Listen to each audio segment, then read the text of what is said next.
여러분 안녕하십니까? 저는 인천 세천사교회를 섬기는 김현철이라고 합니다. 부족한 저를 이곳으로 인도하시어 말씀의 교제를 나눌 수 있도록 기회를 주신 하나님과 또 초청해 주신 목사님과 성도님들께 진심으로 감사를 드립니다. 무엇보다 정말로 귀한 시간을 내시어 말씀의 잔치에 참석하신 현장에 오신 많은 손님들과 또 방송으로 시청하시는 모든 분들 진심으로 감사를 드립니다.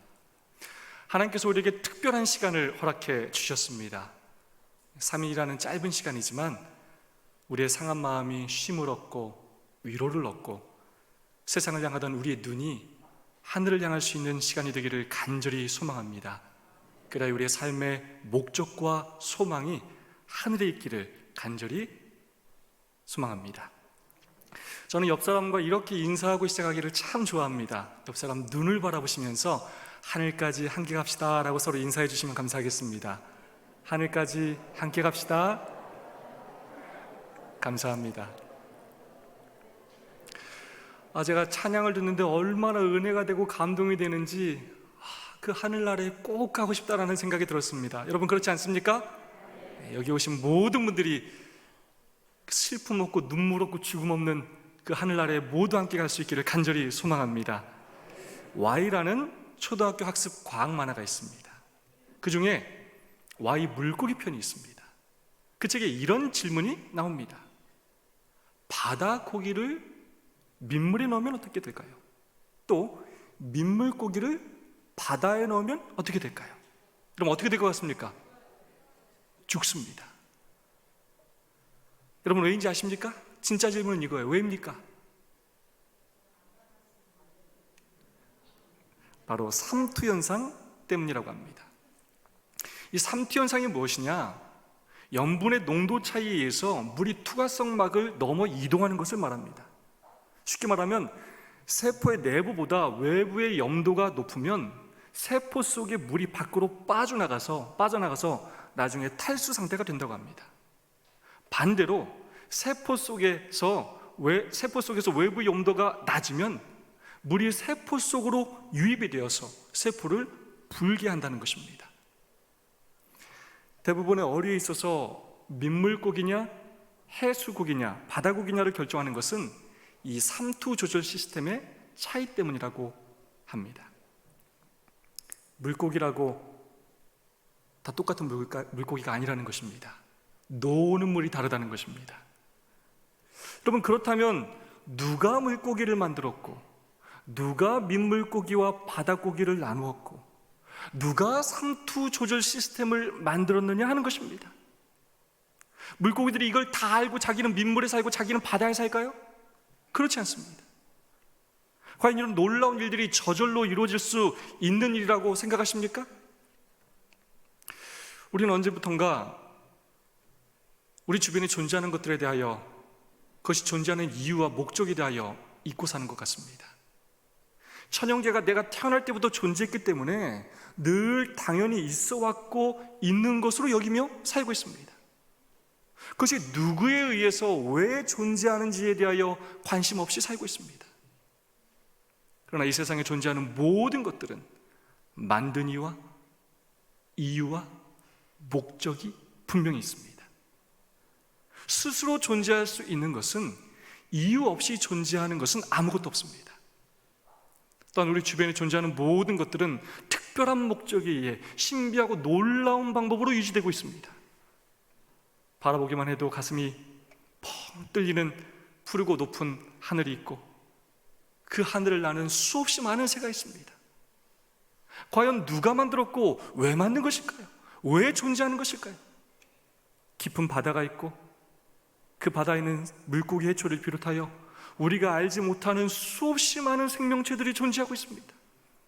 누가 물을 만들었고 누가 바다를 만들었고 누가 그 안에 사는 모든 생명체들을 만들었을까요? 봄이 되면 새 잎이 돋아나고 꽃이 피는 이 아름다운 그리고 고마운 꽃과 나무들을 누가 만들었을까요? 계절별로 나오는 각양각색의 이 맛있는 과일들 또한 누가 왜 만들었을까요? 이것들이 정말로 저절로 만들어졌을까요? 고민하지 않을 수가 없습니다. 땅 위에 셀 수 없이 많은 종류의 동물들 또한 어떻게 해서 생겨나게 되었을까요? 눈을 들어서 하늘을 한번 바라볼까요? 우리에게 늘 빛을 비춰주는 불덩이인 그 거대한 고온의 기체공인 그 태양은 여러분 어떻게 해서 존재하게 된 것일까요? 그 엄청난 에너지는 도대체 어디에서부터 끊임없이 나오는 것일까요? 저절로 생겼을까요? 지구 주위를 돌고 있는 위성인 달도 마찬가지입니다. 왜 달은 지구 주위를 돌고 있고 왜 존재하는 것일까요? 누가 규칙적으로 달의 모양이 변하도록 정확하게 궤도를 돌게 하고 있는 것일까요? 참으로 신기하고 놀라운 일입니다. 달이 존재하는 이유에 대하여 잠깐 영상을 보도록 하겠습니다. 아름답고 신비한 달. 과학 관측 기술이 발달하면서 달과 관련된 놀라운 사실들이 밝혀지고 있습니다. 대표적인 몇 가지 사실들을 한번 살펴볼까요?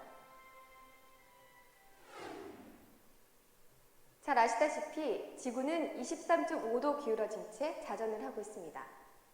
그래서 봄, 여름, 가을, 겨울 이렇게 사계절이 안정적으로 찾아오는데요. 그런데 지난 1993년 과학자들은 놀라운 사실을 발견합니다. 달이 지구 자전축의 기울기를 안정시키고 있다는 것입니다. 과학자들은 만약 달이 없었다면 지구 자전축의 기울기가 수시로 변하여 기후에 대재앙이 왔었을 것이라고 말합니다. 또한 달이 없었다면 조수간만이 일어나지 않아 바다가 죽게 된다고 합니다. 이처럼 적당한 크기의 달이 적당한 위치에 존재해서 지구의 기후를 안정시키고 생물체가 존재할 수 있도록 만들어주는 우연. 이 모든 것이 정말 우연일까요? 달이 그냥 밤에 빛이나 비추는 줄 알았는데 그게 아니라는 것입니다.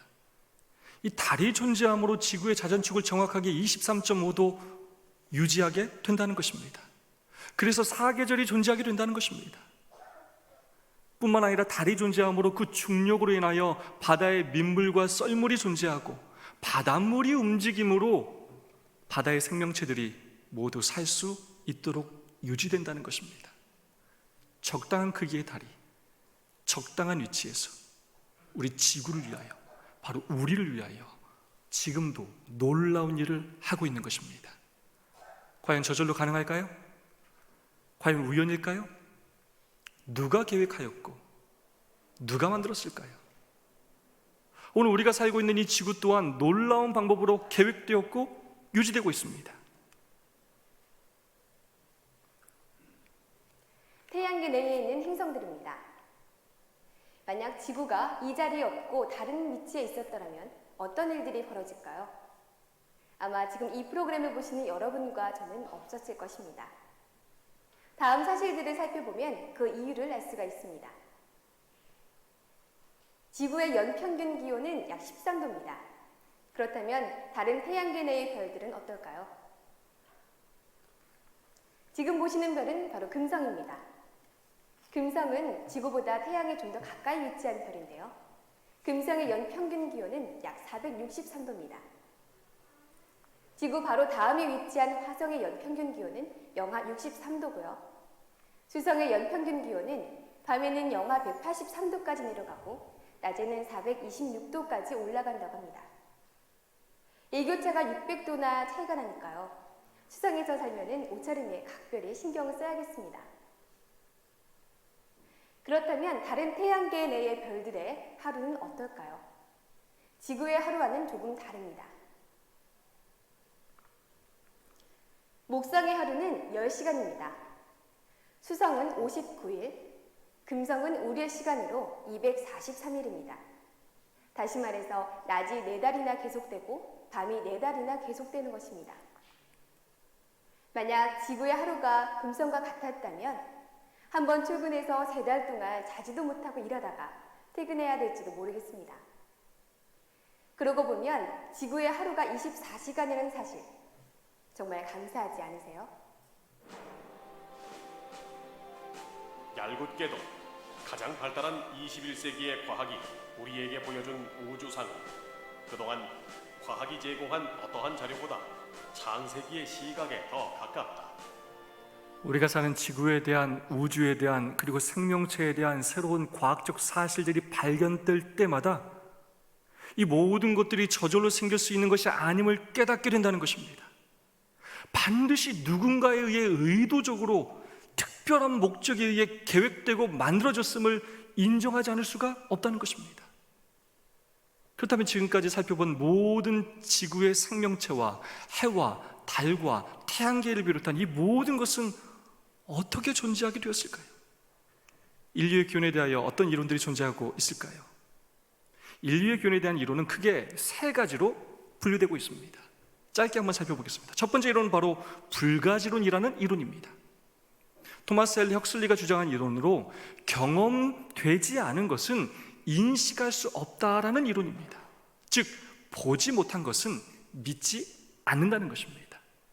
인류가 어떻게 존재하게 되었는지 보지 못했으므로 알 수가 없다라는 이론입니다. 무신론과 같은 이론입니다.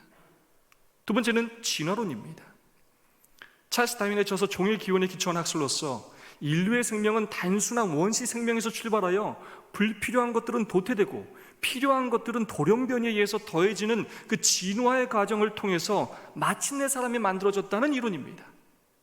진화론은 지구의 지층이 수십억 년 동안 천천히 형성되었다는 동일 과정서를 지지하고 있습니다. 그렇다면 진화론은 구체적으로 어떤 내용인가? 단세포 생물이 오랜 시간 진화되어 무척추 생물이 되고 또 오랜 시간 진화되어 고등 무척추 생물, 양서류, 고기 활류어, 그렇게 돼서 마침내 하등원숭이, 고등원숭이, 마침내 사람으로 진화가 되었다는 것입니다. 여러분, 과연 그렇습니까? 진화론의 오류는 너무나 많아서 다 설명할 수조차 없습니다. 무엇보다 처음의 생명체인 이 단세포 생물이 어떻게 존재하게 되었는지를 설명할 수가 없습니다. 달걀이 먼저라고 이야기하는 것인데 닭보다 달걀이 먼저인데 그 달걀이 어떻게 존재하게 됐는지를 설명할 수가 없는 것입니다. 무엇보다 멘델의 유전 법칙에 위배가 됩니다. 쉽게 말하자면 콩 심은 데 콩 나고 팥 심은 데 팥이 나야 합니다. 양서류가 포유가 되는 일은 존재할 수가 없는 것입니다. 종은 달라지지 않는다는 것입니다. 사람이 아이를 낳는데 코가 돼지처럼 생길 수는 있어도 돼지가 나올 수는 없다는 것입니다. 또한 물리학에서 연립학 제2법칙인 엔트로피 증가의 법칙이라는 법칙이 있습니다. 이 법칙을 요약하자면 에너지와 사물은 시간의 흐름에 따라 질서에서 점점 무질서로 흘러간다라는 내용입니다. 시간이 지나면 사용한다고 해서 계속 진화가 되는 것이 아니라 무질서, 즉 퇴화되어 간다는 것입니다. 허리를 많이 쓰면 허리가 계속 튼튼해질 것 같지만 일정 시간이 되면 점점 허리가 아파오고 점점 못 쓰게 되는 것입니다. 또 진화론은 모든 천연계의 법칙들을 설명할 수가 없습니다. 왜 사계절이 존재하는지, 왜 낮과 밤이 있는지, 왜 지구가 23.5도 기울어져 있는지, 어떻게 지구의 자전과 공전이 일어나는지 설명할 수가 없습니다. 해와 달과 별이 어떻게 존재하는지, 어떻게 정확한 궤도를 따라 움직이는지 그 어떤 답도 제공할 수가 없습니다.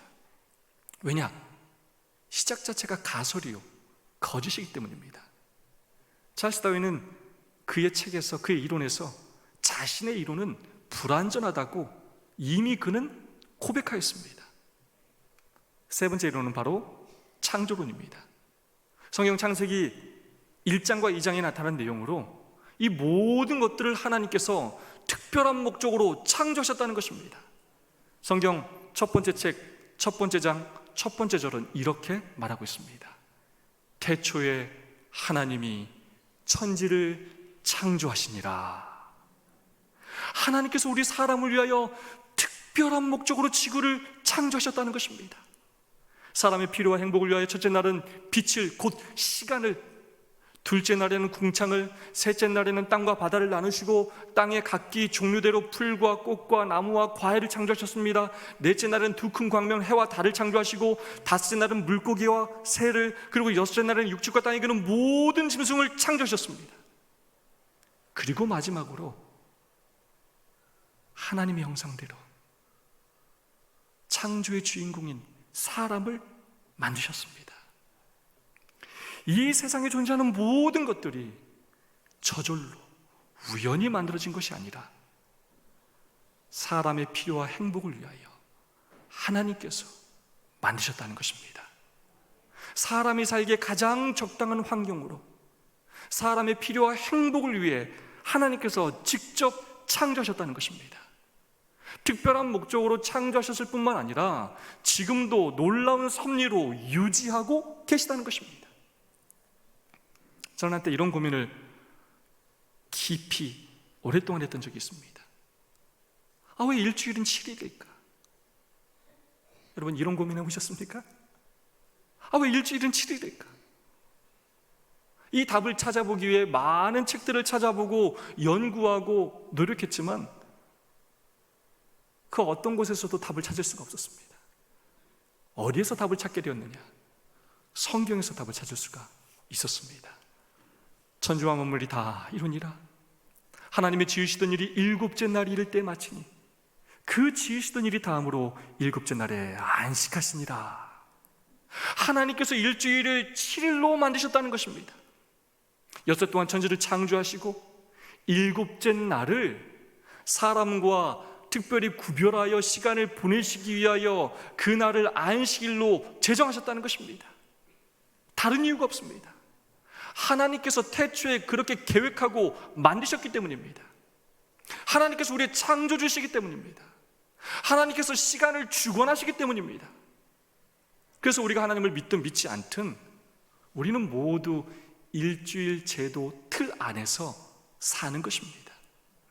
시간이 곧 생명인데 그 시간을 하나님께서 주관하시고 계시다는 것입니다. 우리 모두는 하나님의 통치 안에서 보호 안에서 살고 있다는 것입니다. 왜 낮과 밤이 존재할까? 여러분 그 이유를 아십니까? 마찬가지입니다. 아무리 열심히 연구를 해도 성경 밖에서는 그 답을 찾을 수가 없습니다. 창세기 1장 3절 5절의 말씀입니다. 하나님이 가라사대 빛이 있으라 하시매 빛이 있었고 그 빛이 하나님의 보시기에 좋았더라.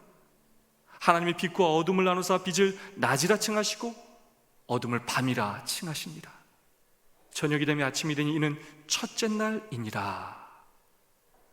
하나님께서 빛과 어둠을 나누셨기 때문이라는 것입니다. 원래 그런 것은 없습니다. 하나님께서 낮과 밤을 정하셨습니다. 도저히 진화론으로는 설명할 수가 없습니다. 여러분 왜 세계의 모든 사람들은 함께 만나서 상의한 적도 없는데 일주일 중 하루는 쉬는 것일까요? 정말로 놀랍지 않습니까? 왜일까요? 창세기 2장 2절로 3절의 말씀입니다. 하나님의 지으시던 일이 일곱째 날이 이를 때 마치니 그 지으시던 일이 다음으로 일곱째 날에 안식하시니라. 하나님이 일곱째 날을 복주사 거룩하게 하셨으니 이는 하나님의 그 창조하시며 만드시던 모든 일을 마치시고 이 날에 안식하셨음이더라. 바로 하나님께서 그렇게 정하셨다는 것입니다. 창조의 기념일로 안식일을 제정하셨습니다. 그 제도가 태초부터 이어져 내려오면서 사람들의 관습이 된 것입니다. 일주일 중 마지막 날인 안식일에, 즉 금요일 해질 때부터 토요일 해질 때까지 쉬도록 하나님께서 안식일을 정하셨기 때문이라는 것입니다. 창조와 구소의 기념일로 안식일을 제정하셨기 때문입니다. 제가 네이버에서 캡처한 달력입니다. 여러분, 일곱째 날이 몇 요일입니까? 토요일입니다. 하나님께서 정하신 안식일은 금요일 해질 때부터 토요일 해질 때까지입니다. 근데 인간에 의하여, 특별히 로마 캐톨릭에 의하여 안식일을 일요일로 변경시키면서 역사적으로 그 일이 일어나면서 개신교를 포함한 많은 사람들이 오늘날 일요일 예배를 드리며 그날을 주일로 지키고 있는 것입니다. 이것은 성경적인 믿음이 아닙니다. 성경적인 안식일을 회복하고 올바로 믿어야 합니다. 왜 사계절이 존재하는가? 저는 계절이 바뀔 때마다 정말로 놀랍다는 생각을 많이 하게 됩니다. 어떻게 때가 되면 이렇게 날씨가 달라지는지, 그에 따라 천연계가 반응을 하는지, 신비하고 놀라울 따름입니다. 사계절이 있어서 얼마나 감사한지 모릅니다. 여러분, 왜 사계절이 존재할까요? 하나님이 가라사대 하늘에 궁창에 광명이 있어 주야로 나뉘게 하라. 또 그 광명으로 하여 징조와 사시, 사계절과 일자와 연한이 이루라. 하나님께서 넷째 날 해와 달을 만드시면서 지구가 첫째 날 자전하는 것으로만 그치는 것이 아니라 넷째 날부터 지구가 공전을 하기 시작하면서 또 그때 달이 지구 주위를 돌기 시작하면서 하나님께서 징조와 사계절과 일자와 연한을 만드셨다는 것입니다. 저절로 계절이 오고 가는 것이 아니라 하나님께서 시간을 카운트하시며 주관하신다는 것입니다. 하나님께서 때가 되면 새로운 계절을 우리에게 선물로 주시고 계신 것입니다. 왜 사람은 남자와 여자가 있을까요? 왜 이 두 성만 존재하는 것일까요? 여러분, 그런 생각해 보신 적 있습니까? 임신해서 의사한테 물어보면 아들이에요? 딸이에요? 이것만 물어봐요. 창세기 1장 27절 말씀입니다. 하나님이 자기 형상 곧 하나님의 형상대로 사람을 창조하실 때 남자와 여자를 창조하시고. 우린 너무나 당연하게만 생각했지만 하나님께서 그렇게 만드셨기 때문입니다. 하나님의 계획과 질서대로 이 세상의 모든 것들이 창조되었습니다.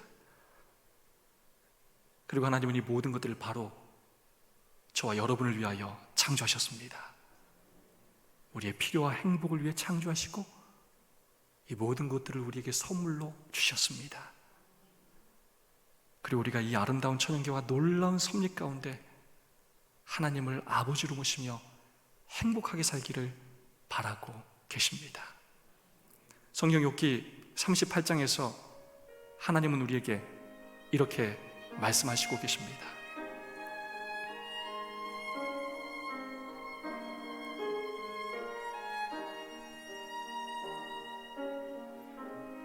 내가 땅에게 줄을 놓을 때 내가 어디 있었느냐? 내가 깨달아 알았거든 말할지니라. 그때 새벽별들이 기뻐 노래하며 하나님의 아들들이 다 기뻐 소리를 질렀느니라.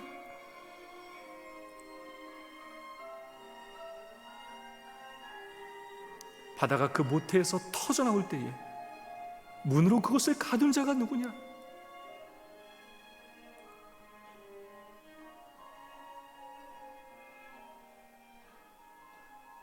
그때 내가 구름으로 그 옷을 만들고 흑암으로 그 강보를 만들고 한계를 정하여 문빗장을 지르고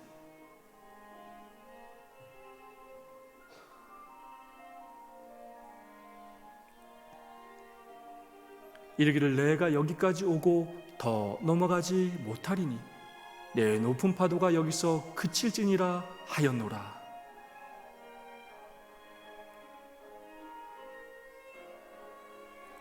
내가 바다의 샘에 들어갔었느냐? 깊은 물 밑으로 걸어다녀 보았느냐?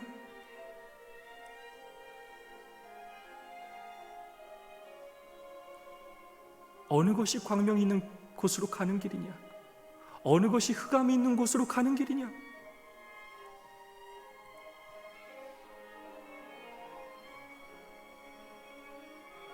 광명이 어느 길로 뻗치며 동풍이 어느 길로 땅에 흩어지느냐?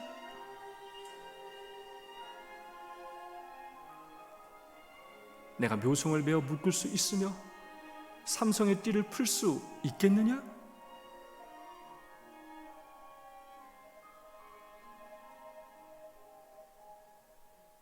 내가 하늘의 궤도를 아느냐? 하늘로 하여금 그 법칙을 땅에 베풀게 하겠느냐?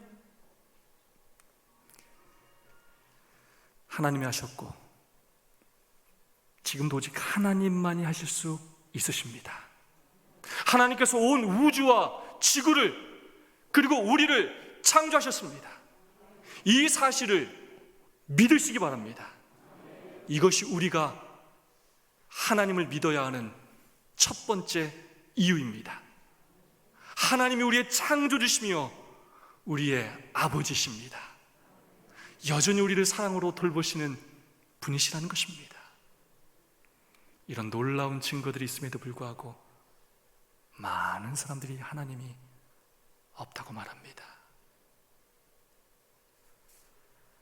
자신들의 조상이 원숭이라고 이야기합니다.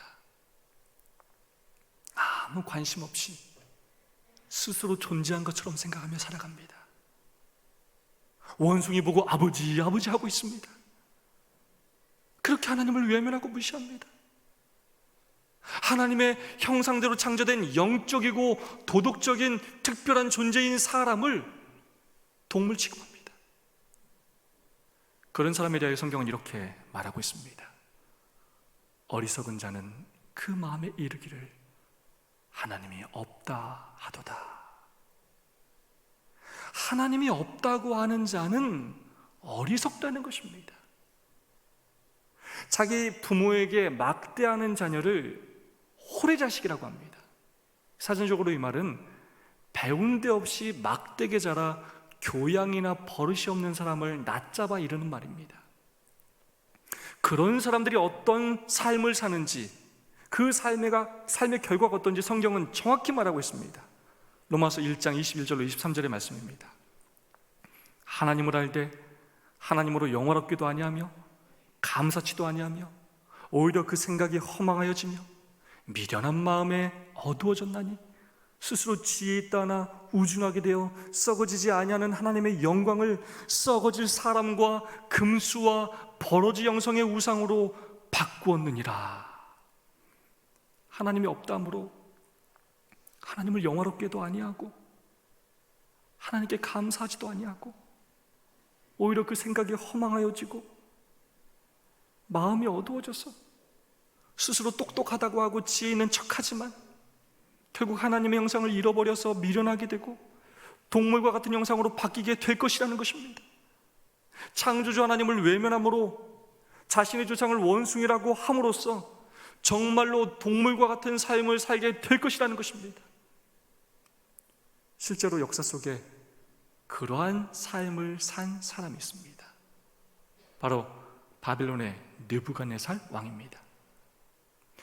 그는 신바벨론 제국 제2대 왕으로 BC 604년부터 BC 562년까지 재위하였습니다.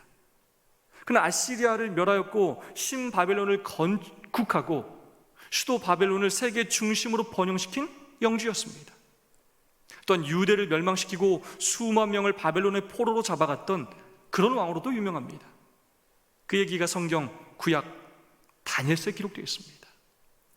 다니엘서 2장에서 느부갓네살 왕은 꿈을 통하여 하나님께로부터 미래의 역사에 대한 기별을 받게 됩니다. 그가 그 꿈을 기억하지 못하고 있었을 때 하나님께서 다니엘을 통하여 그의 꿈을 기억하게 해주셨고 해석하게 해주셨습니다.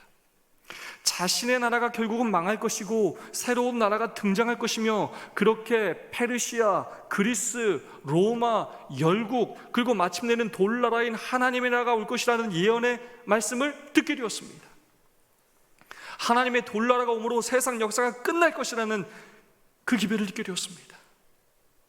세상을 창조하시고 역사를 주관하시는 분이 하나님이시라는 사실을 깨닫게 되었습니다.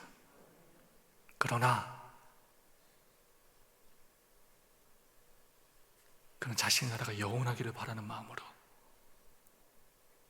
그 사실을 알았음에도 불구하고 그 기별을 거절하고 자기의 나라가 영원하기를 바라는 마음으로 금신상을 만들었고 그 금나라가 영원하기를 바라는 마음으로 사람들에게 그것에 절하게 했을 뿐만 아니라 고의적으로 교만함으로 하나님을 외면하였습니다.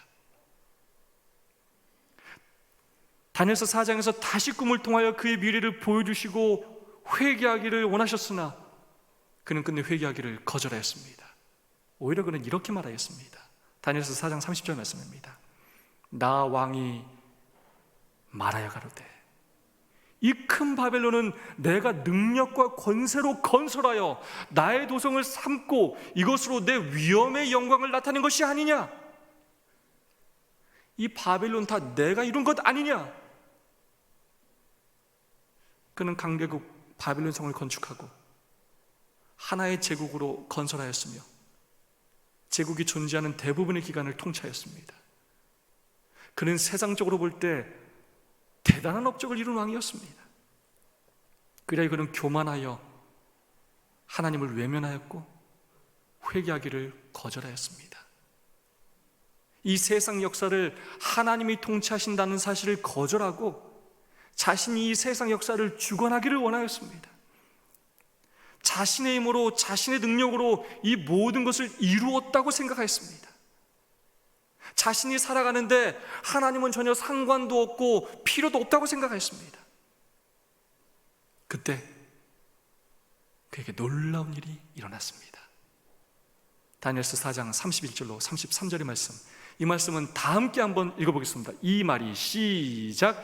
이 말이 오히려 나 왕의 입에 있을 때에 하늘에서 소리가 내려 가로되 느부갓네살 왕아 내게 말하노니 나라의 위가 내게서 떠났느니라.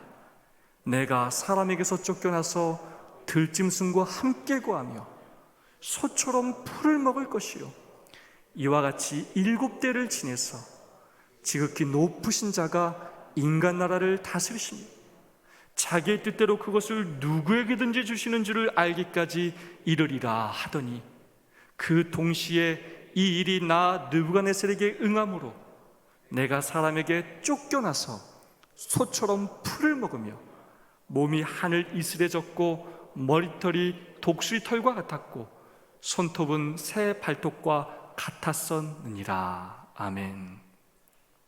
하늘에서 소리가 내려 가로되 나라의 위가 내게서 떠났느니라. 느부갓네살아, 내가 이루었다고 하는 그 모든 것들이 아무것도 아니라는 것을 알아라. 너는 이제 사람에게서 쫓겨나서 들짐승과 함께 거하며 소처럼 풀을 먹게 될 것이다. 그렇게 7년을 지내게 될 것이다. 이 일을 통하여 내가 인간 나라를 다스리며 나의 뜻대로 그것을 누구에게 주기도 하고 빼앗기도 한다는 것을 내가 마침내 알게 될 것이다. 그 선고 이후에 느부갓네살 왕은 정말 짐승과 같은 삶을 살게 되었습니다. 그는 궁을 떠나서 동물들과 함께 7년이라는 시간을 살게 되었습니다. 실제로 정신의학적으로 리켄트로피라는 병이 있다고 합니다. 자기를 짐승으로 착각하는 정신착란증의 일종입니다. 갑자기 그러한 병이 왔다가 갑자기 낫는 경우들이 의학사전에 여러 번 기록되어 있습니다. 이 병에 걸리면 자기의 외모에 전혀 관심이 없어진다고 합니다. 손톱, 발톱, 머리카락이 길어도 상관하지 않으며 짐승처럼 소리를 내고 기어다니면서 짐승과 같은 음식들을, 짐승이 먹는 그 음식들을 좋아하고 먹게 된다는 것입니다. 느부갓네살 왕이 하나님의 선고로 인하여 이와 비슷한 병에 걸린 것이 아닌가 합니다. 요즘 우리 사회에 갈수록 강력 범죄들이 많아지고 있습니다. 살인, 강간, 강도, 폭행범들이 많아지고 있습니다. 부모가 자식을, 자식이 부모를 죽이는 정말로 흉악한 범죄들이 많아지고 있습니다. 사이코패스들이 점점 많아지고 있습니다. 차마 말로 표현하기 어려울 정도의 그런 참혹한 범죄들이 수없이 많이 일어나고 있습니다. 우리가 그런 사람들을 보면 뭐라고 표현하냐? 아유, 짐승만도 못하다. 우리 이런 이야기 하지 않습니까? 정말 짐승만도 못한 사람들이 점점 많아지고 있습니다. 왜일까요? 하나님께서 사람을 동물과 다르게 하나님의 형상대로 도덕적이고 영적인 존재로 창조하셨음에도 불구하고 죄로 인하여 하나님의 형상을 잃어가고 있기 때문입니다. 하나님 없이 살기 때문입니다. 하나님을 외면하며 살기 때문입니다. 양심도, 율법도, 사랑도 없이 살기 때문입니다. 마침내 하나님께서 이 세상을 그리고 모든 사람을 심판하신다는 사실을 모르고 살기 때문입니다. 통계로 비춰볼 때 안타깝게도 결손 가정에서 자란 사람들에게서 많은 범죄가 발생한다고 합니다. 어렸을 때 부모님의 사랑을 충분히 받지 못하고 그 사랑 안에서 올바른 교육을 받지 못했기 때문이라는 것입니다. 희대의 탈옥수라고 불리는 신창원 씨 여러분 기억나십니까? 그의 이야기를 기록한 7일의 고백이라는 책이 있습니다. 그는 그 책에서 이렇게 고백했습니다. 지금 나를 잡으려고 군대까지 동원하고 엄청나게 돈을 쓰는데 나 같은 놈이 태어나지 않는 방법이 있다.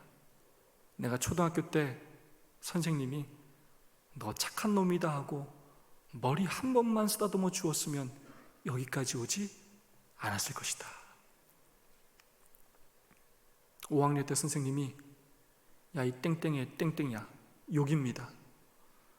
돈 안 가져왔는데 뭐하러 학교 와?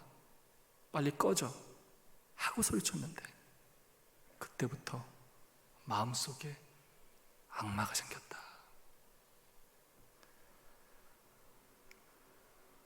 저 같은 범죄자가 다시는 없게 사회와 가정에서 문제아들에게 사랑을 주십시오.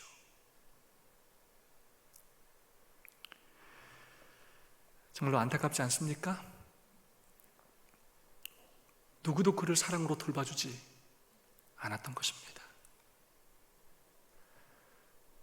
부모의 사랑과 관심으로부터 소외된 사람에게서 많은 욕구의 불만족이 생기면서 잘못된 길을 걸어가듯 우리의 참된 아버지이신 하나님을 외면하고 하나님 없이 살 때, 율법 없이 살 때 인간의 삶에 큰 문제가 발생하게 된다는 것입니다.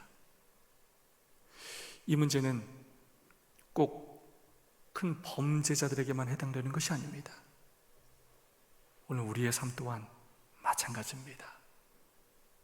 지금 우리의 삶이 행복해 보이고 평안해 보이고 많은 것을 이룬 삶처럼 보인다 할지라도 우리의 삶에 우리 아버지이신 하나님이 없다면 우리의 삶 또한 동물과 같은 삶이 된다는 것입니다. 단순히 먹는 것에, 소유하는 것에 만족하며 그것으로 서로 비교하고 경쟁하며 의시되고 좌절하며 식욕과 정욕과 탐욕의 노예로 살아가는 사람답지 못한 삶을 살 수밖에 없다는 것입니다. 우리의 참된 아버지신 하나님을 무시하고 외면하며 사는 호래자식으로 살 수밖에 없다는 것입니다. 하나님은 우리가 사람답게 살기를 원하십니다. 그래서 하나님께서 느부갓네살에게 새로운 기회를 주셨습니다. 다니엘서 4장 34절의 말씀입니다. 그 기한이, 다 함께 한번 읽어보겠습니다. 시작. 그 기한이 참에 나 느부갓네살이 하늘을 우러러 보았더니 내 총명이 다시 내게로 돌아온지라. 이에 내가 지극히 높으신 자에게 감사하며 영생하시는 자를 찬양하고 존경하였노니 그 권세는 영원한 것이요 그 나라는 대대로 이르리로다. 아멘. 여러분, 언제 느부갓네살이 사람으로 돌아왔다고요? 언제 돌아왔습니까? 하늘을 우러러 보았더니, 하늘을 바라보았을 때, 하늘에 계신 하나님을 바라보았을 때, 하늘에 계신 하나님을 창조주요 역사의 주관자요 나의 아버지로 인정했을 때 그의 총명이 돌아오고 그의 왕위를 회복하게 되었다는 것입니다. 헬라어로 인간이라는 말은 안트로포스라는 말로 위를 바라보는 존재라는 의미입니다. 하늘을 바라보는 존재라는 것입니다. 하나님께서 창조하신 피조물 가운데 사람은 유일하게 하늘을 바라볼 수 있는 존재입니다. 사람다운 삶을 살려면 정말로 가치 있고 의미 있는 삶을 살려면 눈을 들어 하늘을 바라봐야 합니다. 하나님의 계심을 깨달아야 합니다. 지금까지 나를 창조해 주시고 나의 필요를 채워주시며 나를 인도해 주신 분이 하나님이심을 믿고 그분의 말씀에 순종하며 살아야 합니다. 하나님께서 세상 역사와 우리의 생사화복을 주관하시는 분이심을 깨달아야 합니다. 하늘을 바라볼 때 우리는 인간답게 살 수 있는 것입니다. 하나님을 아버지로 인정할 때 기쁨과 행복과 참된 만족 가운데 살 수 있는 것입니다.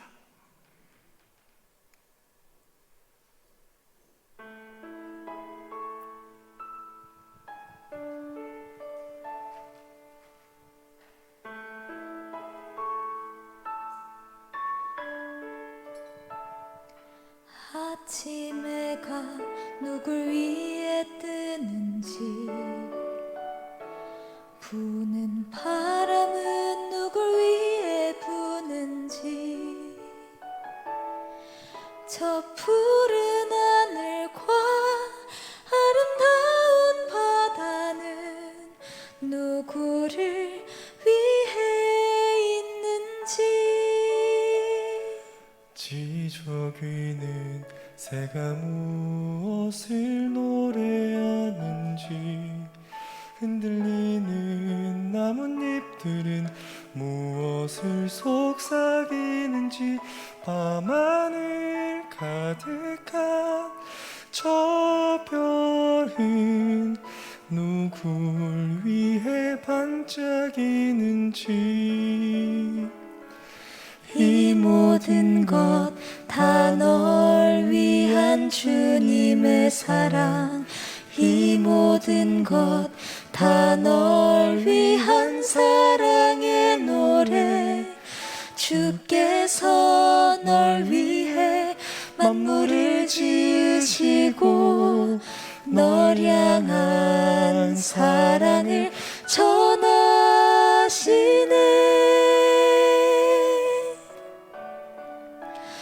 보이지 않는 주님의 사랑이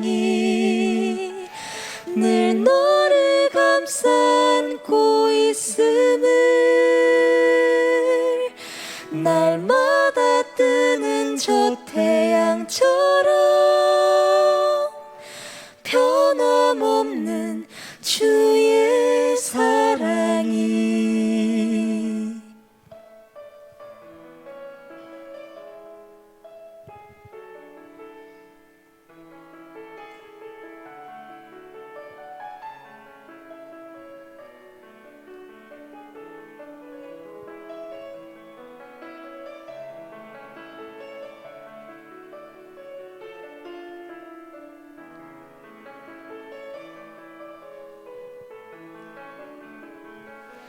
이 모든 것 다 널 위한 주님의 사랑, 이 모든 것 다 널 위한 사랑의 노래. 주께서 널 위해 만물을 지으시고 널 향한 사랑을 전하시네.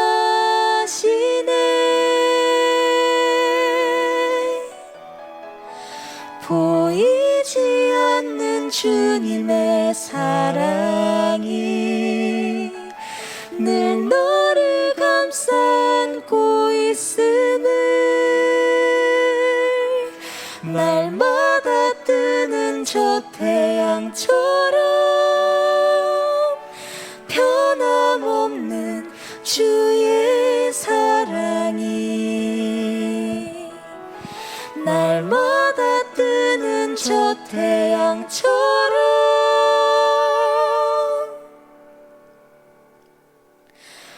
변함없는 주의 사랑이.